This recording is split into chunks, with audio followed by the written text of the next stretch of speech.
Well, the rumored 1070 Ti seems to be more of a reality as time continues to progress. I know many people treat it as simple speculation and nothing to pay attention to, but I say they did the same with the 1080 Ti. Now, we all know the 1080 Ti was coming, but for a while, NVIDIA was so tight-lipped on it, it seemed like it wasn't going to be a reality. There are even some news outlets that questioned whether it would actually come out. I knew better, of course, simply because they're never going to leave money on the table. The only thing NVIDIA likes more than shitting down AMD's throat in the GPU market is money, specifically yours. So anyway, the 1070 Ti is pretty much the nail in the coffin for the Vega graphics card lineup. That's it, really. The 1070 Ti will completely and utterly make the Vega 56 GPU irrelevant, pointless, really. Now, the weird thing is, from speculation and leaked benchmarks, quotation marks, the 1070 Ti seems like a strong competitor for the 1080. Now, I think the thing here is that the 1070 Ti doesn't use GDDR5X and might have less VRAM. I can't remember for sure, as I didn't delve too far into it, since I was waiting for, Volta to come out. I don't want to support NVIDIA, but let's face it, AMD is not giving me anything on the graphics card line worthy of me taking money and putting into it. So frankly, from the looks of things, on the NVIDIA side, you know, there's the 1050, 1050 Ti, 1060, 1069 gigabyte, 1070, soon the 1070 Ti, which would be a lower version of the 1080 Ti, and the 1080 Ti, Titan XP, you know, whatever. And on the AMD side, as far as they've got, for Vega, it's 56, 64, and 64 LCE. What was that called? The something edition, Fortnite edition, Founder, Frontier, I don't fucking know. But here's the weird thing though. There seems to be a possibility that NVIDIA will lock overclocking for the 1070 Ti, which seems odd and completely anti-consumer. This is not cool, and I think it also goes as far as the onboard partners. NVIDIA locking their onboard partners from overclocking the GPU, making it nearly irrelevant. This doesn't incentivize onboard partners to make a 1070 Ti at all, really. Like, what's the point if it's going to be the same as the Founders Edition as far as clock speeds? Probably better cooling will be the one thing you get, but the whole point of it is you want to be able to overclock this. Now, if the 1070 Ti is pretty much near a 1080, like within striking distance, a decent overclock, giving a 10, 15, 20% of a boost, I know I'm being generous there with the 20, would definitely have it shoot past the 1080. This would once again eat into NVIDIA's sales, which is funny. It's almost as if NVIDIA is competing with itself because AMD is doing nothing. And we won't see anything from AMD till what? August 2018 with a Vega refresh, if it isn't NVIDIA or whatever. That's a long time to wait for fucking SIGGRAPH, dude. A long time.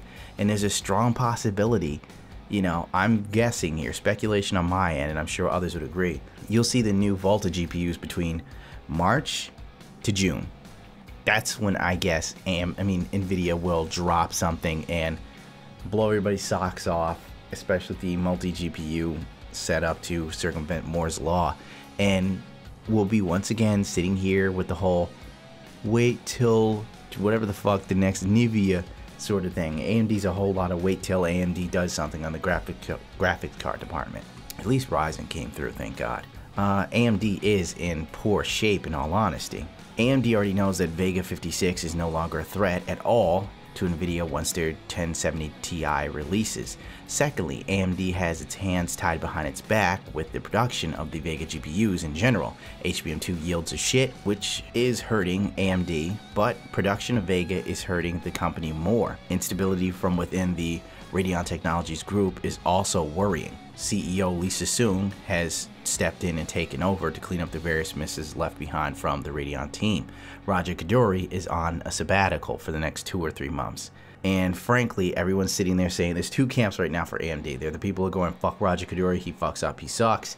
And they're the other people who are sitting there going, wait till NVIDIA. That's when you see what Raja Koduri actually had planned. That's when his graphics card will come into fruition.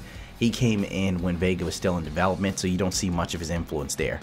That's what I'm told. Whether it's true or not, we won't know till NVIDIA launches. And if NVIDIA does shittier, we're fuckier, because Ingridia will rob us all idia. I don't know, I couldn't make a rhyme at the last one. Please forgive me, I'm still under the weather. You know, it's fucked. they can launch a 1070 Ti in log overclocking, and it's simply because AMD has nothing for NVIDIA. NVIDIA wouldn't be doing this if AMD's Vega actually came out swinging.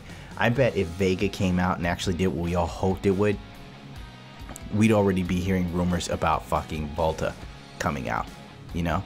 But since AMD has absolutely nothing, they can sit on Volta like a fucking trump card, dude. It's like Dragon Ball Z Super, when you sit there and think Hit's completely over and then he does some special move on Jurin and you're like, holy shit. Except AMD's not much of a Jurin. That's a total role reversal. Seriously, like, NVIDIA's like Jurin in Dragon Ball Z Super. Nothing's touching this motherfucker in the graphics card department.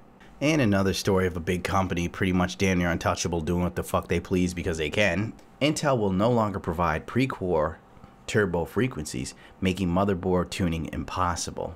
We're no longer disclosing this level of detail as it's proprietary to Intel. Intel only specific processor frequencies for base and single core turbo in our processor marketing and technological collateral such as ARC, and not the multi-core turbo frequencies.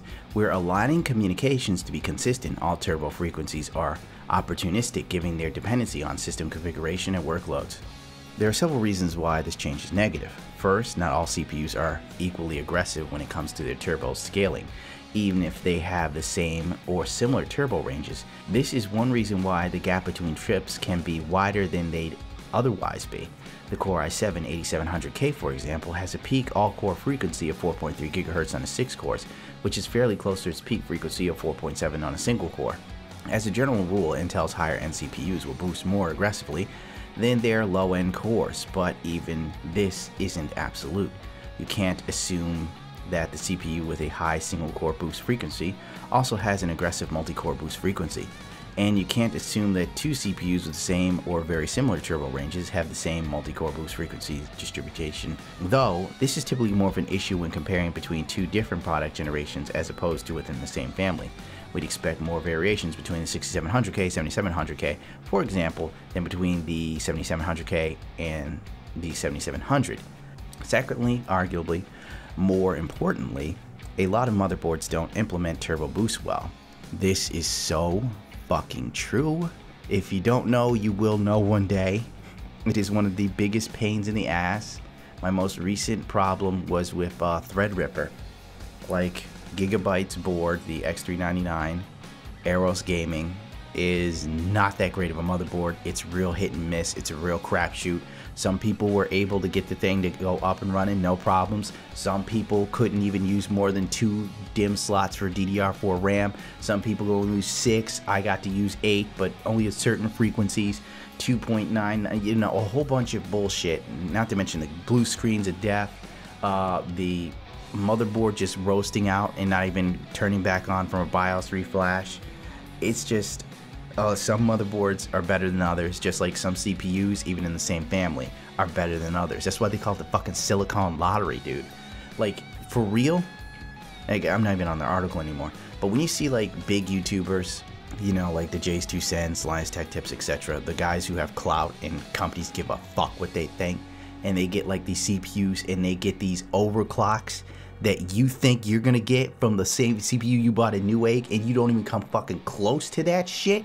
Just like the graphics cards, it's the same thing. These fuckers get theirs cherry pricked most often, and they've been checked before being sent. Sometimes they get lemons, but not often, not as much as you or me. And this could be another issue here. This thing might say you could get the boost frequency of 4.7. I mean, supposedly you're supposed to, but there's an off chance you won't. Like my 4790K is supposed to boost to 4.4 gigahertz. Guess what? On its own, the thing will never boost past 4.3. And I have to manually overclock to get anywhere over 4.0. And even then, the fucking thing becomes unstable. Just like they say in this article. Sometimes you'll have great single core performance, but that won't translate into multi-core performance. You fuck around with that, and the whole thing becomes unstable. And you sit there and you think you're fine, and then all of a sudden, boom, kiss your ass goodbye, blue screen of death, whatever you're doing is fucking gone. It's just Intel being Intel. Pretty much that. After AMD coming around and forcing these fucknuts to offer us 2 extra cores, if it wasn't for Ryzen doing well, we'd still be, the 8700K would still be a 4-core, and Ice Lake probably would have been the 6-core. But now Ice Lake's going to be the 8-core, Canyon Lake's the 6-core, and so on. well, actually, Cannon Lake, I think, was going to be a 6-core. Actually, you know what? When I was researching, I was thinking I was going to go to Cannon Lake. This is years ago. Maybe they knew about Ryzen because Ryzen just come out, and they were talking about Ryzen. You know, it's going to happen, this many cores and everything. And then all the speculation for Cannon Lake said it was going to be a 6-core, and I was interested in it then because at the time, I didn't know Ryzen was going to do so well. Nobody fucking did. Basically, once again, this is Intel locking something behind a wall.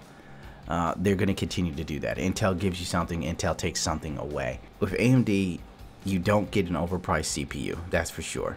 And the difference in between performance, like let's say the 1950X versus Intel's flagship 7820EX or whatever, or 7280XE, whatever, you know, the $2,000 CPU that does blow past Ryzen, but for that jump, is it worth another $1,000? And with the 8700K, great CPU for gaming. It goes blow for blow with Ryzen in some workloads. But once again, is it worth that extra bit of money? I mean, if you're just gaming, then I guess so. But on the other hand, Ryzen Mobos, let's say you like your motherboard, you want to upgrade to the new Ryzen. It's as simple as getting another CPU, backwards compatibility. With Intel, you know what they're going to do. They're going to put out Ice Lake. They're going to have you buy a new fucking motherboard to get it up and running. And then maybe later on, there'll be some BIOS updates for older Mobos to use it. But, you know, I'd only hold my breath for like one generation. And in the end, you save money with Ryzen all the way. I don't know. I don't know what Intel's thinking with this move. It's hard to figure out what they're doing. Because it seems so stupid to me. But what the hell do I know if you got people paying, right? And on that note, I should probably get the hell out of here because I'm rambling. A little tired and I can't keep my voice up for too much longer. Please forgive me. You know the whole spiel. Can't actually give more of a shit than me. Rate, comment, subscribe if you so choose to. If not, to hell with it. Can't ask anybody to give more of a shit than me, you know what I'm saying? Especially in this day and age of the age of apathy. What else do they call this age? The age of unenlightenment too. This is a great time to be alive, you know? It's like we had the reverse renaissance. Except I'm trying to be like the Alex Jones of gaming. Except with less conspiracy theories. But remember, if you do decide to follow me and support me through all sorts of social media, it only makes my voice louder in the community and less likely to be ignored in a world that is becoming ever more increasingly against the consumer, especially in the gaming market. Remember to vote with your wallets, always, because that's the only option you have. At least there we have a fucking vote that matters. Adios, bichachos.